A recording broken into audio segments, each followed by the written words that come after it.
Everyone, welcome to the class. आप सभी का बहुत बहुत स्वागत है। एक बार सभी के सभी जुड़ जाए ताकि हम स्टार्ट कर सके हमारा आज का सेशन। आई होप आप सभी बढ़िया मस्त जबरदस्त होंगे।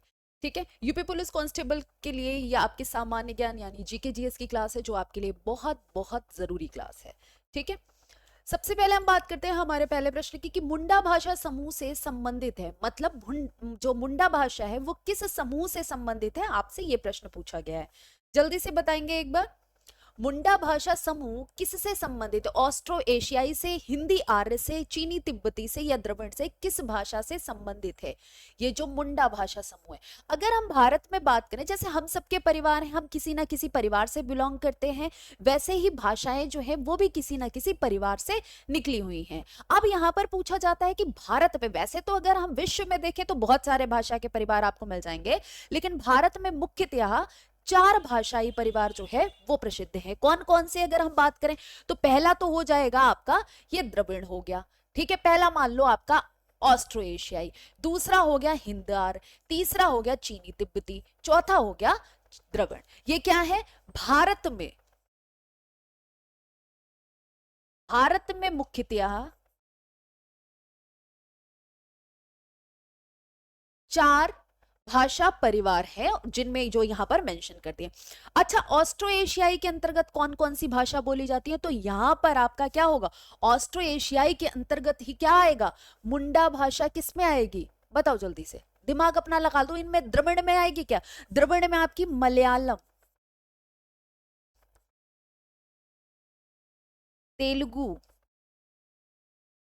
कन्नड़, ये आती हैं।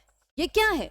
ये जो दक्षिण भारत में हमारी भाषाएं बोली जाती हैं, जो दक्षिण भारत में भाषाएं बोली जाती हैं, वो किस में आ रही हैं? वो द्रविड़ भाषा में आ रही हैं। अच्छा, चीनी तिब्बती में कौन सी आएंगी? चीनी तिब्बती में बताओ कि चीनी तिब्बती में ये वाली भाषाएं जो है वो चीनी तिब्बती में आ सकती हैं। जल्दी से बताओगे। तो अगर हम उत्तरी पूर्वी क्षेत्र में देखें, ठीक है, जो हमारा उत्तरी या हम कह सकते हैं पूर्वोत्तर,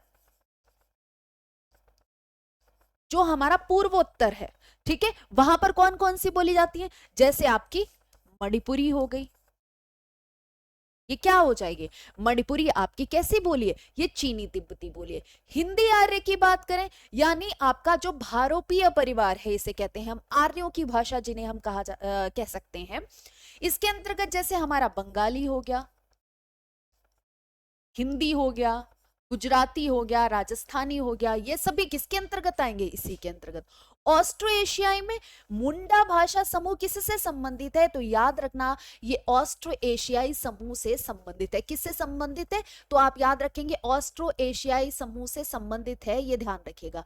ठीक है, इसके अंतर्गत आपकी और भी आ जाएंगे, जैसे संथाली हो गई, जो आदिवासी, ठीक है, जो आदिवासी लोगों की भाषा है वो इसके अंतर्गत आएगी, ये ध्यान रखिएगा, तब आपको याद रहेगी। जो जनजातियां हैं हमारी, ठीक है, जो आदिवासी जनजातियां हैं, उनकी जो भाषा है वो इसके अंतर्गत आ जाएगी। जैसे संथाली हो गई, ठीक है, संथाली हो गई आपकी, यहां पर मुंडा हो गई, तो ये इसके अंतर्गत आएगी, ध्यान रखेंगे।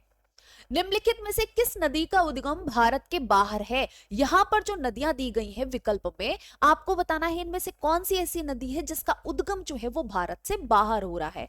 अगर हम बात कर रहे हैं यहाँ पर चारों ऑप्शंस की, ब्रह्मपुत्र, गंगा, यमुना, नर्मदा, तो आपको पता होना चाहिए फिलहाल कि गंगा, यमुना, नर्मदा, इनका तो उद्गम भारत में ही है, भारत में ही है। लेकिन अगर हम ब्रह्मपुत्र की बात करें, ब्रह्मपुत्र का उद्गम कहाँ है?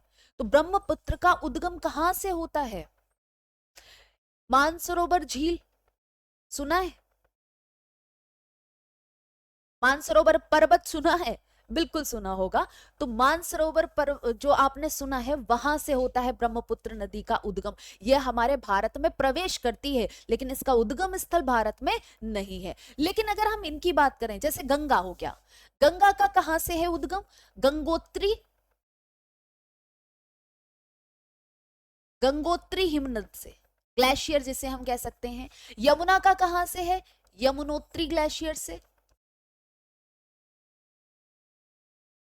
हम बात करें यहां पर नर्मदा का, अच्छा, नर्मदा का कहां से होता है? तो मध्य प्रदेश की अमरकंटक पहाड़ियों से। मध्य प्रदेश के अमरकंटक से इसका उद्गम होता है। अच्छा, नर्मदा के बारे में एक पॉइंट और याद रखना, दो पर्वतों के बीच से निकलने वाली नदी कौन सी है? यही है। ठीक है, दो पर्वतों के बीच से, सतपुड़ा और मैकाले के बीच से ये बहती है, इसलिए इसको कहा जाता है कि दो पर्वतों के बीच से निकलने वाली नदी कौन सी है? नर्मदा है। नर्मदा के बारे में एक पॉइंट आपको और याद रखना है कि ज्यादातर जो हमारी नदियां हैं वो कहाँ प्रवाहित होती हैं? वो आपके पश्चिम से पूर्व की ओर प्रवाहित होती है। लेकिन नर्मदा क्या है? नर्मदा कहां से प्रवाहित? नर्मदा जो है वो आपका पूर्व से पश्चिम की तरफ प्रवाहित होती है।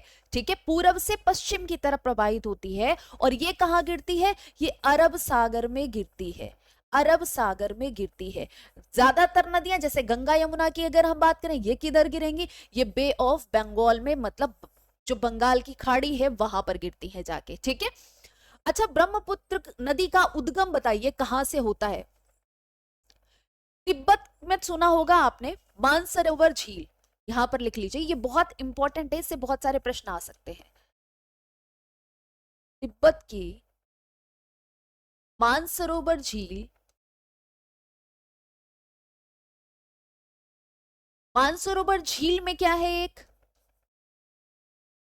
हिमनद है, उसका नाम क्या है? चेमा युंगडुंग। ठीक है, चेमा युंगडुंग हिमनद से इसका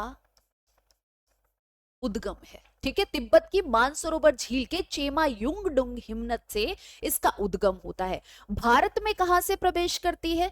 तो भारत में ये यू टर्न लेते हुए प्रवेश करती है ब्रह्मपुत्र नदी। और कहां से करती है अगर आपसे पूछा जाए तब इसका आंसर क्या होगा? ध्यान रखेंगे, अरुणाचल प्रदेश।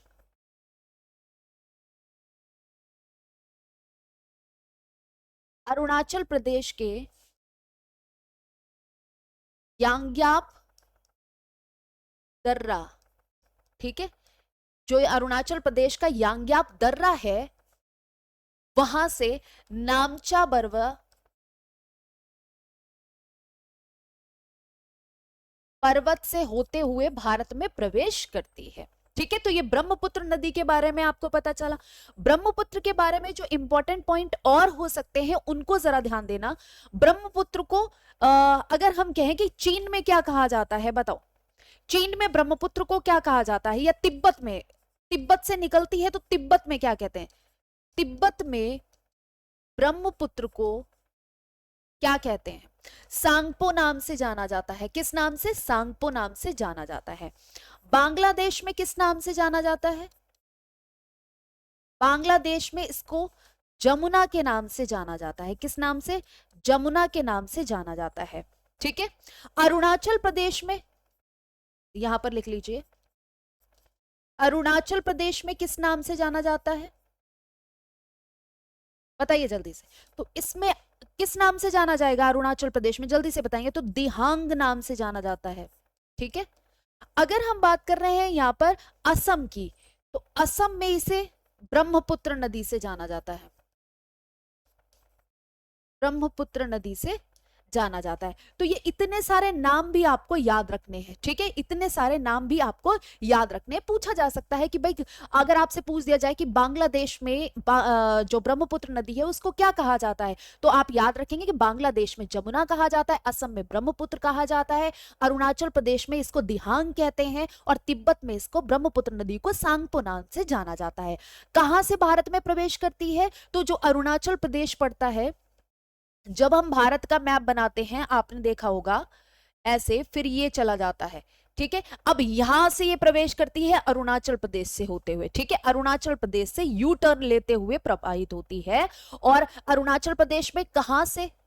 एक कोई स्थान होगा, तो जी हाँ बिल्कुल स्थान है, यांग्याप दर्रा, नामचा बरवा, जरूर याद रखना है। ठीक है, मैंने यहां पर लिखवा भी दिया है कि यांग्याप दर्रा और आपका नामचा बरबर पर्वत, इनको आपको भूलना नहीं है। ठीक है, चलिए नेक्स्ट देखिए। आपातकाल के समय भारत के राष्ट्रपति कौन थे? जब आपातकाल लगा तो आपातकाल के समय भारत के राष्ट्रपति कौन थे? जल्दी बताओ। आर वेंकटरमन, के आर नारायणन, मोहम्मद हिदायतुल्लाह, फखरुद्दीन अली अहमद। अगर हम यहां पर ध्यान से देखें तो आपको ये फिलहाल चारों के चारों राष्ट्रपति रहे हैं, लेकिन कब रहे हैं आपसे ये पूछा जा रहा है कि जब आपातकाल लगा था उस समय कौन थे भारत के राष्ट्रपति? जल्दी से बताएं। जब नेशनल इमरजेंसी लगी थी तब भारत के राष्ट्रपति कौन थे? याद रखेंगे, फखरुद्दीन अली अहमद थे। ठीक है, कौन थे? फखरुद्दीन अली अहमद थे। इस टाइम प्राइम मिनिस्टर कौन थी? कौन थी मैंने कह दिया तो आपको समझ जाना चाहिए। इस टाइम प्राइम मिनिस्टर जो है वो इंदिरा गांधी थी। ठीक है, इंदिरा गांधी जी इस टाइम प्राइम मिनिस्टर थी। इन्हीं के कहने पर फखरुद्दीन अली अहमद ने आपातकाल की घोषणा की थी। ठीक है, आपातकाल की जब बात की जाती है, आपातकाल 3 प्रकार के हैं और 3 आर्टिकल इसके संबंधित याद रखिएगा। 352, आर्टिकल 352, इसमें क्या बताया गया? इसमें राष्ट्रीय आपातकाल, नेशनल इमरजेंसी यही लगी थी। ठीक है, राष्ट्रीय आपातकाल। आर्टिकल 356 राष्ट्रपति शासन,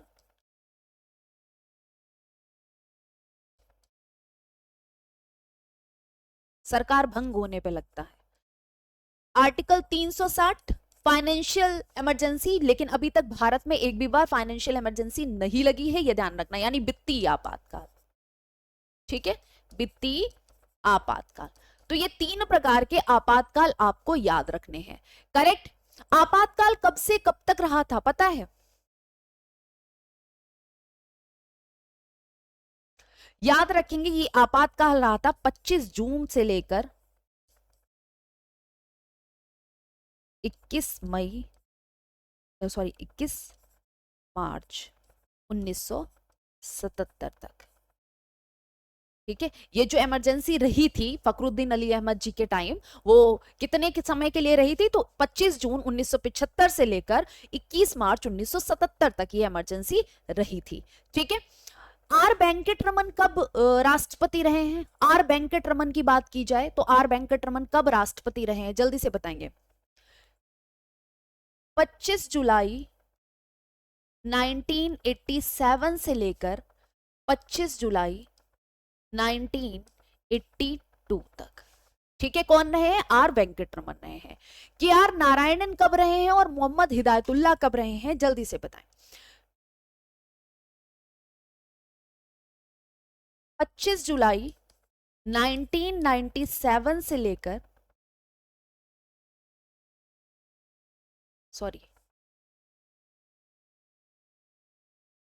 87 से लेकर यहां पर 25 जुलाई 1992 तक रहे हैं। ये कौन? के आर नारायणन।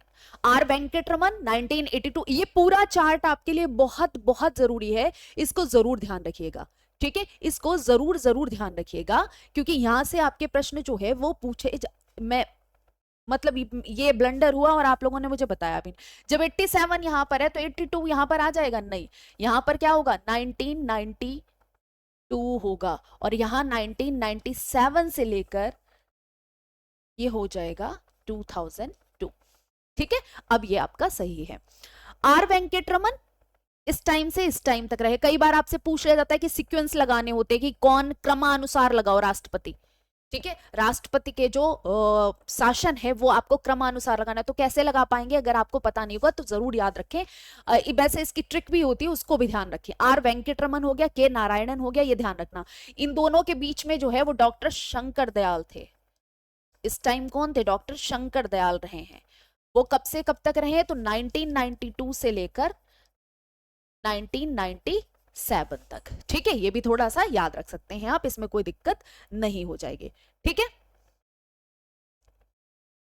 और ये मोहम्मद हिदायतुल्लाह, ये सिर्फ मोहम्मद हिदायतुल्लाह जी है वो कार्यकारी आप कहा जाएगा कार्यकारी राष्ट्रपति रहे हैं। ठीक है, ये कार्यकारी 1969 की तरफ। ठीक है, और यहां पर ये कितने? फखरुद्दीन अली अहमद की बात की जाए तो फखरुद्दीन अली अहमद का शासनकाल जो है, मतलब शासनकाल क्या, कब से कब तक रहे हैं? तो 24 अगस्त 1974 से लेकर 11 फरवरी 1977 तक। ठीक है, ये कुछ महीनों के लिए रहे थे, even I think 3 to 6 months के लिए रहे थे ये मोहम्मद हिदायतुल्लाह जी। ठीक है, क्योंकि इनसे पहले वाले जो राष्ट्रपति थे उनका निधन हो गया था इस वजह से।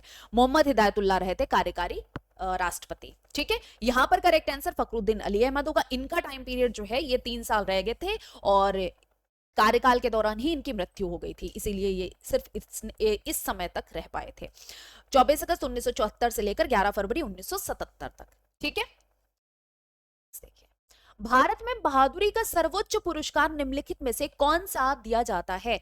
पूछा जा रहा है आपसे कि सर्वोच्च पुरस्कार जो है वो कौन सा है, अशोक चक्र, परमवीर चक्र, कीर्ति चक्र या वीर चक्र। भारत में वीरता के लिए सबसे बड़ा पुरस्कार कौन सा प्रदान किया जाता है, तो परमवीर चक्र प्रदान किया जाता है। क्या, परमवीर चक्र प्रदान किया जाता है। यहां पर करेक्ट आंसर बी वाला ऑप्शन। परमवीर चक्र की शुरुआत कब से हुई, परमवीर चक्र की शुरुआत कब से हुई, अगर आपसे प्रश्न पूछा जाए तब आपका आंसर क्या होगा, जल्दी से बताएंगे। परमवीर चक्र की शुरुआत कब से हुई, 1974 से हुई है। ठीक है, 1974 के 1947 जब हमारा भारत स्वतंत्र हुआ उसके बाद से ही परमवीर चक्र की शुरुआत हो गई थी। सीरिया की राजधानी क्या है, कैपिटल्स और करेंसी दोनों पॉइंट्स जो है वो आपको जरूर जरूर अच्छे से पढ़ लेने हैं, याद रखने हैं। अलेप्पो, दमिश्क, होम्स, हमा। सीरिया की राजधानी क्या है, जल्दी से बताएंगे। तो सीरिया की राजधानी दमिश्क है। सीरिया की राजधानी क्या है, सीरिया की राजधानी दमिश्क है। इसके ये क्या है, अलेप्पो, इसका प्रमुख, सीरिया का प्रमुख शहर है, प्रमुख शहर है ये। सीरिया है कहां पर ये बताओ, तो दक्षिण पश्चिम एशिया का देश है। ठीक है, दक्षिण पश्चिम एशिया का देश है सीरिया, जिसकी राजधानी दमिश्क है। अल्फ्रेड नोबेल ने किसका आविष्कार किया, अल्फ्रेड नोबेल की बात की जा रही है कि इन्होंने किसका आविष्कार किया था। माइक्रोफोन, टाइपराइटर, डायनामाइट या ग्रामोफोन, यहां पर करेक्ट आंसर क्या होगा।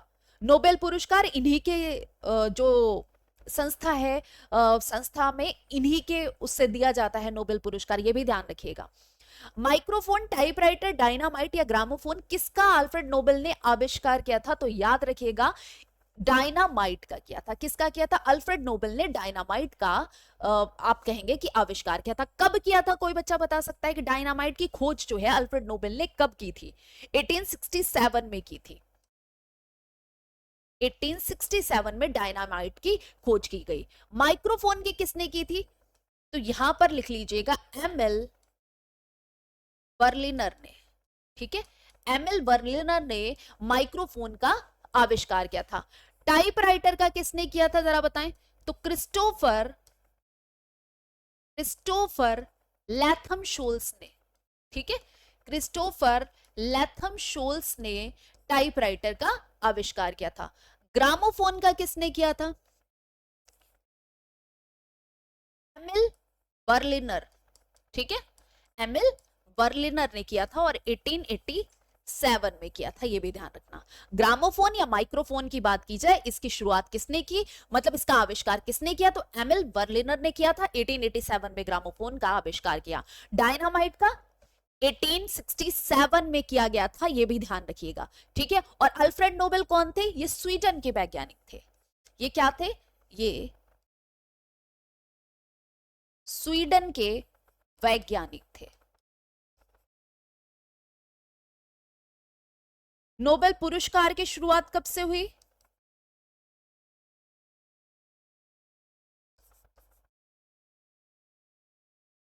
नोबेल पुरस्कार की शुरुआत 1901 से हुई, ये भी ध्यान रखिएगा।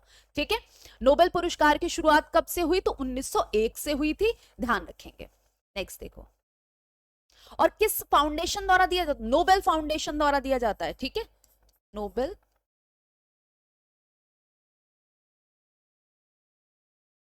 फाउंडेशन के द्वारा।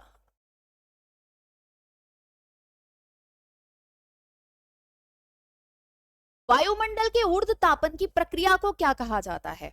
आपने देखा होगा पृथ्वी है हमारी, और इस पृथ्वी से क्या हो रहा है, जो हवा है वो हवा आ रही है ऊपर से, और ये पृथ्वी क्या है, गर्म है, तो वो ऊपर जा रही है ऐसे, और बादल हैं ये।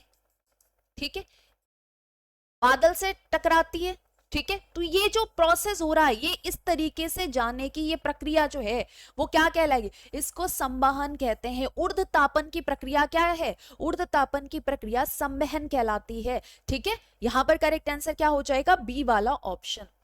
निम्न में से किस वास्तुकार ने राजा बिंबिसार के महल को बनाया था, कौन सा आर्किटेक्ट था जिसने बिंबिसार के महल को बनाया था। बिंबिसार कौन थे, बिंबिसार के बारे में कौन कौन से पॉइंट्स पता है ये बताइए। बिंबिसार कौन थे, मगध साम्राज्य के वास्तविक संस्थापक कौन था, मगध साम्राज्य का वास्तविक संस्थापक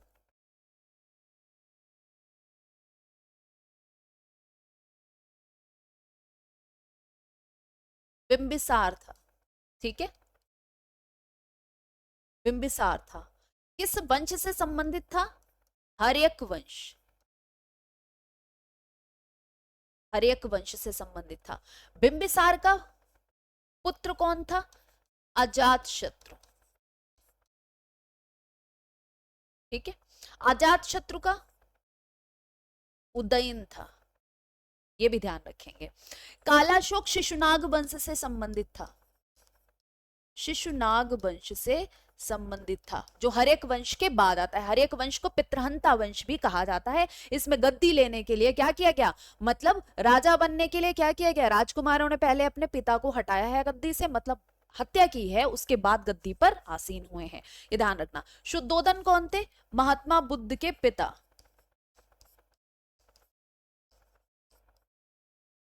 महात्मा बुद्ध के पिता का नाम क्या था, तो महात्मा बुद्ध के पिता का नाम राजा शुद्धोदन था। तो ये तो सब राजा रहे हैं, ये वास्तुकार तो नहीं रहेंगे ना, बिंबिसार का महल बनाने तो नहीं जाएंगे। महागोविंद, ठीक है, किसने बनाया था, तो किस वास्तुकार ने राजा बिंबिसार का महल बनाया, याद रखेंगे करेक्ट आंसर महागोविंद है। ठीक है, महागोविंद यहां पर आपका बिल्कुल करेक्ट है, महागोविंद। चलिए नेक्स्ट देखिए। और बिंबिसार महात्मा बुद्ध के समकालीन भी थे, ये भी ध्यान रखेंगे। बिंबिसार जो है वो महात्मा बुद्ध के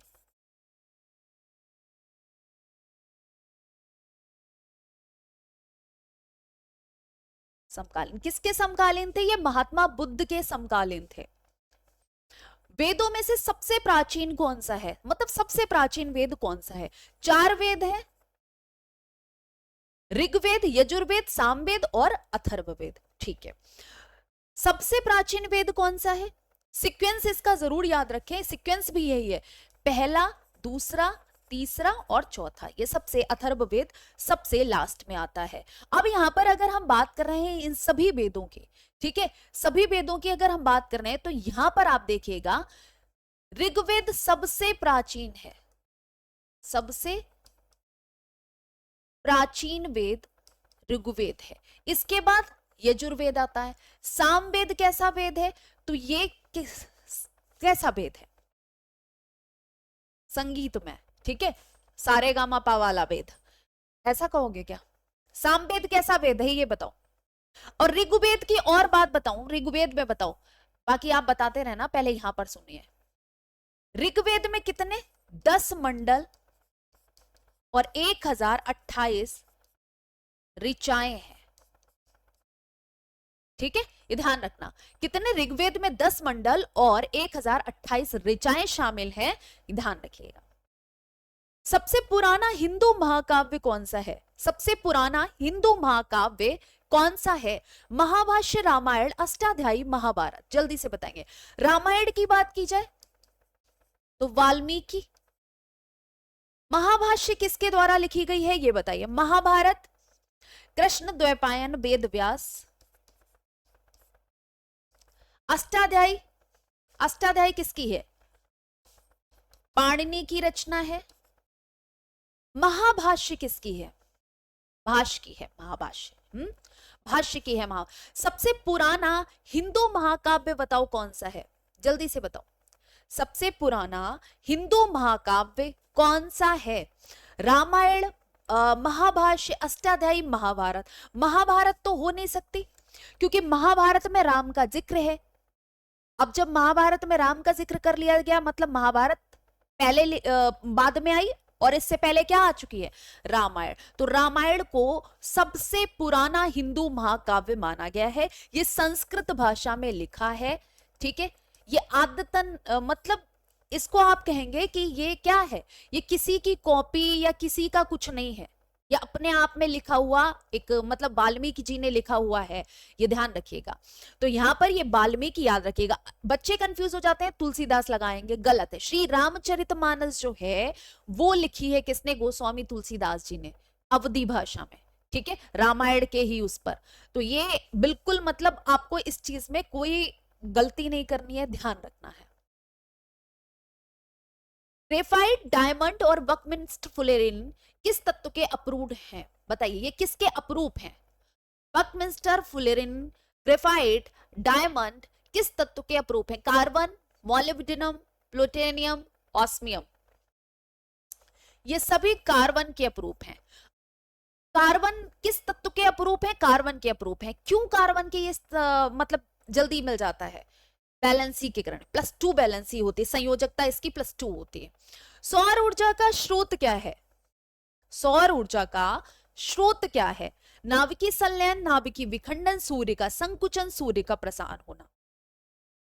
नाभिकीय विखंडन में या नाभिकीय संलयन में, इसमें कंफ्यूजन हो तो समझ में आता है, बाकी किसी में कंफ्यूजन समझ में नहीं आता। इसमें तो क्या होगा, इसमें नाभिक टूटेगा, विखंडन होना, नाभिक का टूटना, तो ये तो नहीं होगा। सूर्य का संकुचन नहीं, नाभिकीय संलयन होना, इसमें क्या होता है, हाइड्रोजन के जो परमाणु हैं वो जुड़ते हैं और क्या करते हैं, हीलियम बनाते हैं, ठीक है। तो ये नाभिकीय हीलियम जब बनाते हैं तो क्या होता है, हीलियम जब बनाते हैं तो उसके साथ साथ ऊर्जा भी बनती है। तो सौर ऊर्जा का स्रोत क्या है, नाभिकीय संलयन है, ये ध्यान रखेंगे। यहां पर करेक्ट आंसर ए होगा। इसमें से कौन सा बायोडिग्रेडेबल नहीं है, मतलब कौन सा ऐसा है जो डिकम्पोज नहीं होगा, बैक्टीरिया फंगाई के द्वारा कौन सा ऐसा है जो डिकम्पोज नहीं होगा। जो डिकम्पोज हो जाए वो तो बायोडिग्रेडेबल है, और जो डिकम्पोज ना हो वो क्या होगा, वो नॉन बायोडिग्रेडेबल। तो नॉन बायोडिग्रेडेबल कौन सा है, एल्युमिनियम नहीं होता है डिकम्पोज, बैक्टीरिया फंगाई के द्वारा इसे आप डिकम्पोज कर सकते हो नहीं, डिकम्पोजर्स के द्वारा एल्युमिनियम हो गया, आपका पॉलीथीन हो गया, प्लास्टिक की पन्नी, प्लास्टिक के बैग वगैरह, इनका कहीं आप डिकम्पोज कर पाते हो। अगर आपने इनको मिट्टी में छोड़ दिया तो मिट्टी में देखोगे आप पन्नी जो है वो ऐसे की ऐसे ही मिलेगी जब भी आप मिट्टी खोदोगे, ठीक है। अगर वहीं आप सब्जी या फल या केचुए, इन तीनों की अगर बात कर लो, आपने अगर मिट्टी में ये डाल दिया, जैसे आपने अपने घर की सब्जी छीली, सब्जी छीलने के बाद जो उसके छिलके थे, ठीक है, उसके छिलके या सब्जी जो वेस्ट हो गई थी वो सब्जी लेके आपने मिट्टी में छोड़ दी, ठीक है, आपने मिट्टी में या गमले में छोड़ दी, कुछ दिन बाद क्या होगा, वो डिकम्पोज हो जाएगी, वो खाद का रूप ग्रहण कर लेगी। लेकिन अगर आपने पॉलिथीन डाल दी जाके, प्लास्टिक का बैग डाल दिया जाके, या प्लास्टिक का कचरा या बॉटल डाल दी जाके, वो आप अपने जो गमले में डालोगे मिट्टी, उसमें चाहे आप 20 दिन बाद, चाहे आप 50 दिन बाद, चाहे आप 100 दिन बाद, वो एज इट इज आपको पड़ी मिलेगी, वो डिकम्पोज नहीं होगी। तो नॉन बायोडिग्रेडेबल जो एल्युमिनियम फॉइल हम यूज करते हैं रोटी वगैरह, पराठा वगैरह, खाना वगैरह रखने पैक करने के लिए, फिलहाल वो हेल्थ के लिए बहुत ज्यादा इंजरियस होता है, तो नहीं यूज करना चाहिए एल्युमिनियम फॉइल भी। होयसलेश्वर मंदिर कर्नाटक में कहाँ स्थित है, होयसलेश्वर मंदिर की बात की गई है कि ये कर्नाटक में स्थित है, ये तो ठीक है, लेकिन कर्नाटक में भी कहां पर स्थित है, हम्पी कहाँ है, हम्पी भी कर्नाटक में है, ठीक है, हम्पी कहाँ है, हम्पी भी कर्नाटक में है। वारंगल, हावेरी, हैलीबिडू और होयसलेश्वर मंदिर जो है वो किस भगवान को समर्पित है, तो भगवान शिव को समर्पित है, भगवान शिव को समर्पित है ये, ठीक है, भगवान शिव को समर्पित है ये। और इसका निर्माण किसने करवाया है, इसका निर्माण किसने करवाया है, विष्णुवर्धन काल, मतलब विष्णुवर्धन ने 11वीं शताब्दी में, ये हैलीबिडू के राजा थे, हैलीबिडू के राजा थे, और इन्हीं के समय पर क्या हुआ है, इन्होंने ही निर्माण करवाया है होयसलेश्वर में, हैलीबिडू में शिव मंदिर का, ठीक है, जिसे होयसलेश्वर मंदिर के नाम से जाना जाता है। किस पुर्तगाली गवर्नर ने ब्लू वाटर नीति शुरू की, कौन सा पुर्तगाली गवर्नर था जिसने ब्लू वाटर नीति जो नीति थी वो शुरू की? नूनो दा कुना तो ये तो है नहीं, फ्रांसिस्को डा अल्मोड़ा या अल्फांसो डी अल्बुकर्क, इन दोनों में कंफ्यूज हो तो समझ में आता है, लेकिन इन दोनों में कंफ्यूज हो तो बिल्कुल समझ नहीं आता। वास्को डी गामा भारत कब आया? इसी के बाद तो पुर्तगाली आने शुरू हुए। जल्दी से बताओ, Alfonso de Albuquerque, Francisco de Almeida, कौन सा ऑप्शन आपका यहां पर करेक्ट होगा? अच्छा, वास्तविक संस्थापक कौन था? पुर्तगाली, जो हमारे यहाँ पुर्तगाली साम्राज्य आया था, मतलब पुर्तगाली शक्तियां इतनी शक्तिशाली हो गई थी, वो उसका वास्तविक हमारे भारत में पुर्तगालियों की नींव डालने वाला, मतलब वास्तविक रूप से संस्थापक कौन था? अल्मीडा था या अल्बुकर्क था? जल्दी से बताएंगे, फटाफट से बताओ। तो 1509 से लेकर 1515 तक रहा था ये अल्बुकर्क। ये वास्तविक संस्थापक माना जाता है भारत में पुर्तगाली शक्ति का। ठीक है, इसको वास्तविक संस्थापक माना जाता है, वास्तविक संस्थापक माना जाता है ये पुर्तगाली शक्ति का। ठीक है, वैसे कौन थे? ये आए थे भाई ओ 1503 की तरफ, इन्हें मानो 3 से 5 माना जाता है। ठीक है, कई लोग 5 मानते हैं, कई लोग 3 मानते हैं। फ्रांसिस्को डी अल्मीडा, और इन्होंने ही ब्लू वाटर नीति शुरू करी। अब जब अल्मीडा आया था तो ये क्या था? ये सेनापति था, ये नौसेनापति था। किसका? फ्रांसिस्को डी अल्मीडा का। फ्रांसिस्को डी अल्मीडा का ये सेनापति था। कौन? अल्बुकर्क। और इसने क्या किया था? अल्मीडा ने ब्लू वाटर नीति शुरू की थी। अल्मीडा ने ब्लू वाटर नीति शुरू की थी, ये भी ध्यान रखिएगा। ठीक है, सबसे पहले हमारे यहाँ पुर्तगाल आए थे और सबसे बाद में भी पुर्तगाली गए थे। सबसे पहले भी हमारे यहाँ पुर्तगाली आए थे और सबसे बाद में गए कौन थे? सबसे बाद में गए भी पुर्तगाली थे, ये भी ध्यान रखिएगा। और इसी ने क्या किया था? 1510 में गोवा छीन लिया था। ठीक है, गोवा पर अपना अधिकार कर लिया था, और गोवा पर अधिकार करने के बाद गोवा से अधिकार जो है वो सबसे अंत में गया है, ये भी ध्यान रखेंगे। 1875 में मोहम्मडन एंग्लो ओरिएंटल कॉलेज कहाँ स्थापित किया गया था? बॉम्बे में, अलीगढ़ में, कलकत्ता में या दिल्ली में? 1875 में मोहम्मडन एंग्लो ओरिएंटल कॉलेज कहाँ स्थापित किया गया था? जल्दी से बताएं। और वर्तमान में इसका नाम क्या है? वर्तमान में इसका नाम अलीगढ़ मुस्लिम यूनिवर्सिटी है। ठीक है, अलीगढ़ मुस्लिम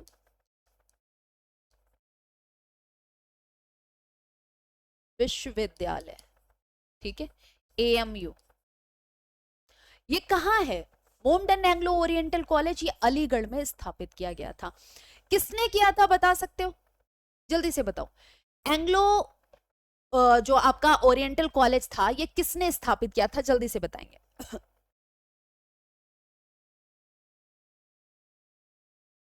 अलीगढ़ मुस्लिम यूनिवर्सिटी के संस्थापक कौन है? ये भी बताएं। यहां पर अलीगढ़, कलकत्ता, दिल्ली, बॉम्बे, तो ये तो गलत है ही, ये आपका बिल्कुल सही। अच्छा, ये अलीगढ़ जो मुस्लिम यूनिवर्सिटी है, इसका एक आदर्श वाक्य है, कोई बच्चा बता सकता है?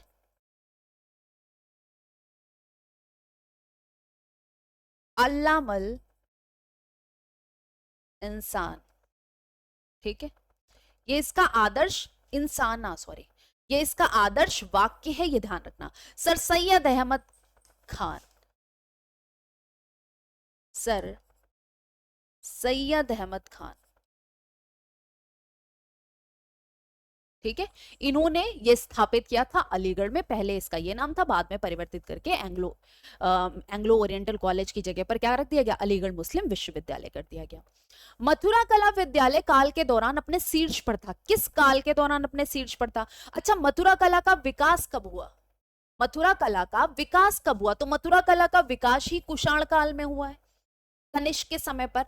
मथुरा कला विद्यालय काल के दौरान अपने शीर्ष पर था, तो कुषाण के समय अपने शीर्ष पर था, क्योंकि मथुरा कला का विकास ही किस टाइम हुआ है? कुषाणों के टाइम पर हुआ है। तो यहां पर करेक्ट आंसर बी वाला ऑप्शन होगा। कौन सा स्तनधारी प्राणी उड़न लोमड़ी के रूप में जाना जाता है? जनरली मैमल्स उड़ नहीं सकते, आपको पता है। मैमल्स उड़ सकते हैं? नहीं। तो यहां पर बताओ भाई, कौन सा स्तनधारी प्राणी है जो उड़ जाएगा?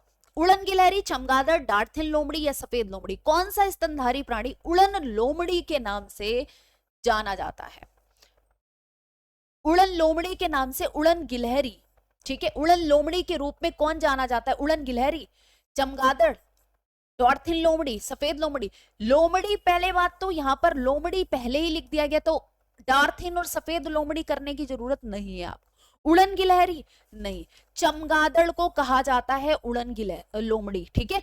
चमगादड़ को उड़न लोमड़ी के नाम से भी जाना जाता है, और चमगादड़ एक ऐसा स्तनधारी है जो क्या है, जिसको किस नाम से, चमगादड़ एक ऐसा स्तनधारी है जिसको किस नाम से, उड़न लोमड़ी के नाम से जाना जाता है, ठीक है, ध्यान रखेंगे।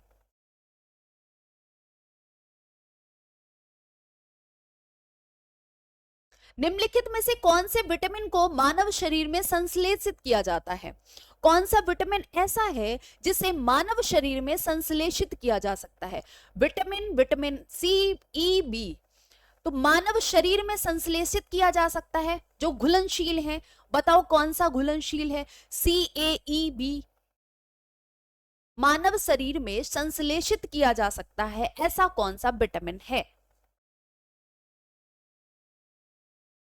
जो मानव शरीर में संश्लेषित किया जा सकता है। देखो अगर हम बात कर रहे हैं यहां पर इन सभी की, तो विटामिन बी ऐसा है जो मानव शरीर में संश्लेषित किया जा सकता है, ठीक है, विटामिन बी ऐसा है, बाकी एक भी मत लगा दीजिए। अच्छा, पानी में, जल में घुलनशील विटामिन, जल में घुलनशील कौन से होते हैं, तो जल में घुलनशील विटामिन बी एंड सी, ठीक है।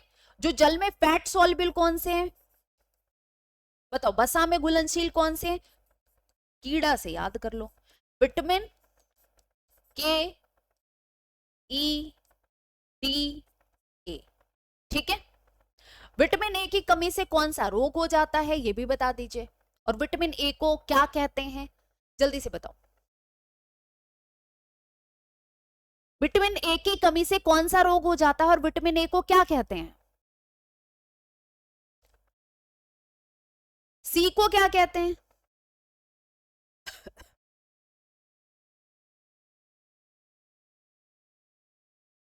विटामिन ए बेटा रतौंधी, जीरोफ्थैल्मिया मेन रूप से होता है, विटामिन सी से स्कर्वी,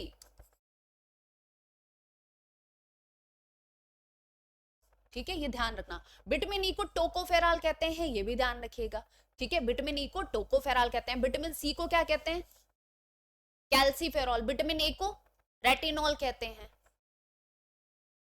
विटामिन बी को बेरीबेरी, वैसे विटामिन बी के कई सब्सटीट्यूट हैं, मतलब विटामिन मतलब कई टाइप्स हैं, ठीक है, B1, B2, B3, B4, B5, B6 ऐसे करके B12 तक जाते हैं ये।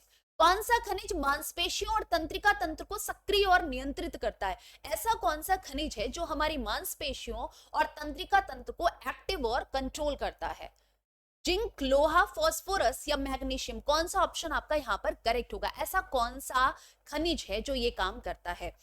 जिंक की बात की जाए तो जिंक तो यहाँ पर ऐसा काम नहीं करता, लोहा हमारी हीमोग्लोबिन में ही होता है, फास्फोरस नहीं। यहाँ पर करेक्ट आंसर है मैग्नीशियम। मैग्नीशियम का काम क्या होता है, ये हमारे तंत्रिका तंत्र और हमारे जो मांसपेशियां हैं उनको एक्टिव रखता है और साथ ही साथ उनको कंट्रोल भी करता है, ये भी ध्यान रखिएगा, ठीक है, उनको कंट्रोल करने का काम करता है। मैग्नीशियम की बात की जाए तो मैग्नीशियम किन किन, जैसे अगर आप काजू खा रहे हो, मैग्नीशियम के सोर्स क्या क्या है, काजू हो गया, जो हरी पत्तेदार सब्जियां हैं, पत्तेदार सब्जियां यहां से आपको मिलेगा, ठीक है, केला हो गया, शलजम हो गया, ये क्या है, ये इसके सोर्स है, शरीर की जैविक क्रियाओं में ये सहयोग देता है। सेबी का पूर्ण रूप क्या है, सेबी का पूर्ण रूप क्या है, अच्छा सेबी का हेडक्वार्टर कहां है, वर्तमान में इसके अध्यक्ष कौन है, इसकी स्थापना कब हुई, जल्दी से बताओ, इसकी स्थापना कब हुई, फटाफट से बताओगे, तीनों क्वेश्चन बताओ जल्दी से। अगर हम हेडक्वार्टर की बात करें तो बच्चा इसका हेडक्वार्टर मुंबई में है, बांद्रे कॉम्प्लेक्स, ठीक है। अब अध्यक्ष कौन है, तुहिन कांता पांडे,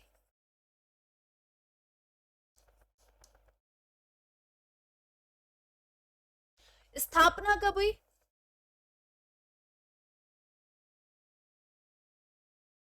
12 अप्रैल 1992 में। इसका पूरा रूप क्या है? State and exchange. ये तो दोनों गलत हो गया। Securities and exchange board of India, securities and enrolment board of, नहीं, एक्सचेंज बोर्ड ऑफ इंडिया। ठीक है, ये हो गया आपका करेक्ट आंसर। ठीक है, कौन सा ऑप्शन आपका करेक्ट हुआ? सी वाला ऑप्शन करेक्ट है। एगमार्क क्या होता है? अंडा उत्पादन हेतु एक सहकारी संस्था है। कृषि उत्पादों में मंडीकरण हेतु कृषकों की संस्था। खाद्य वस्तुओं के लिए गुणवत्ता आश्वासन मोहर है। उपभोक्ता वस्तुओं के लिए गुणवत्ता आश्वासन मोहर। यहां पर बताओ एगमार्क का मतलब क्या होता है? What is the meaning of Agmark? Agmark जो लगा होता है उसका अर्थ क्या है? एगमार्क क्या होता है? बताओ जल्दी से। जब आप कोई चीजें खरीदते हो, खाने वाली खाद्य पदार्थ, खाद्य वस्तुएं, तो उसमें लगा होता है, जल्दी से बताओ। फटाफट से बताओ कि एगमार्क होता क्या है?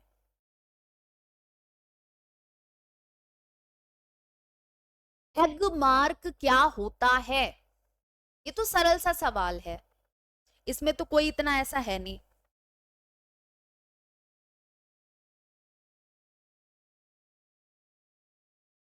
खाद्य वस्तुओं के लिए गुणवत्ता आश्वासन मुहर है। अंडा उत्पादन, ये मत लगा देना कि ज्यादा मतलब जो है वो ओवर स्मार्ट बन के और लगाओ कि एग से संबंधित है तो एग लगा दोगे, गलत हो जाएगा, ये ध्यान रखना। ठीक है, गलत हो जाएगा, ये ध्यान रखना। फटाफट से बताएंगे। वस्तुओं के लिए, उपभोक्ता वस्तुओं के लिए कृषि उत्पादों में मंडीकरण हेतु कृषकों की संस्था है।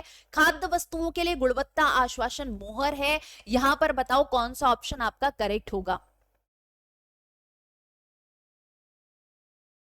खाद्य वस्तुओं के लिए गुणवत्ता आश्वासन मोहर है कि भाई जो आप खा रहे हो उसकी गुणवत्ता 100% अच्छी है, गुड क्वालिटी। ठीक है, हैगमार्क कहते हैं ना, हैगमार्क जैसे सोना लेते हो तो हॉलमार्क लगा होता है। निम्न में से गेहूं की खेती के लिए कौन सा मिट्टी उचित है? कौन सी मिट्टी उचित है? काली मिट्टी को रेगुर कहा जाता है।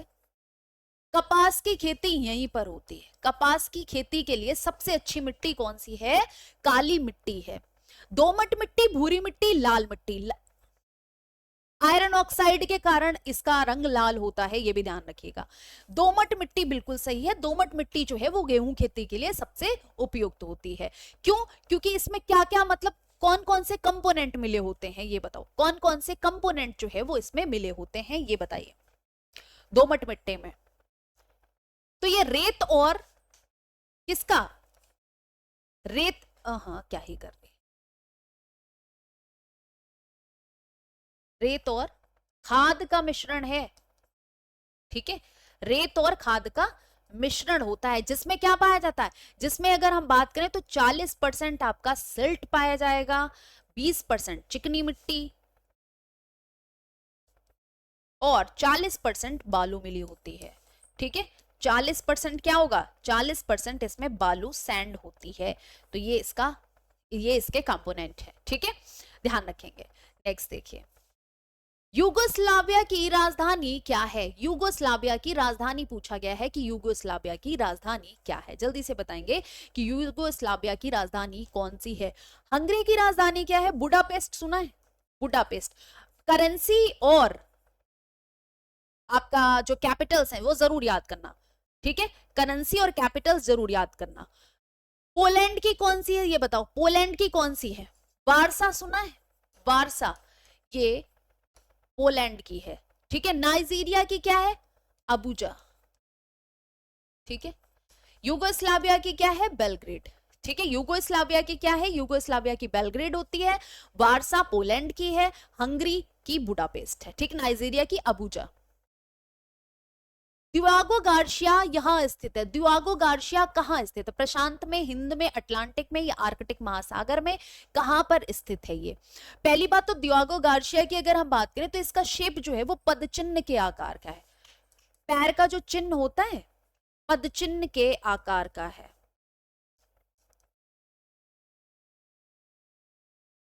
ठीक है, द्युआगो गार्शिया कहां स्थित है? आर्कटिक में, अटलांटिक में, हिंद महासागर में या प्रशांत महासागर में? और यहां पर एटोल पाया जाता है। एटोल किसे कहते हैं? प्रबाल द्वीप। ठीक है, मूंगे का प्रबाल द्वीप। ये क्या है? ये मूंगे का प्रवाल द्वीप है, ये मूंगे का प्रवाल द्वीप है एटॉल, ठीक है। एटोल भी कई जगह यहाँ पर मिल जाएगा कि एटोल कई जगह इसको लिखा बोलते हैं, और कई जगह पर इसको मूंगे का, कि भाई ये क्या है, मूंगे का प्रवाल द्वीप है, ठीक है। दियागो गार्शिया स्थित कहां है, जल्दी से बताएं, फटाफट से बताएं। अच्छा, मैरिना गर्त कहां पर है, मैरिना ट्रेंच कहां पर स्थित है, कमेंट सेक्शन में जरूर बताइएगा, जल्दी से बताएं।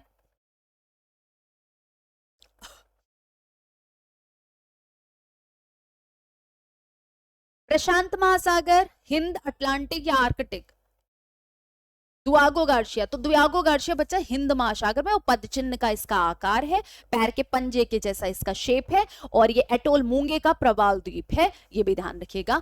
मैरिना गर्त कहां पाई जाती है ये जरूर बताइएगा, ये आप सभी के लिए क्वेश्चन है, ठीक है। Thank you so much, all the best, जय हिंद।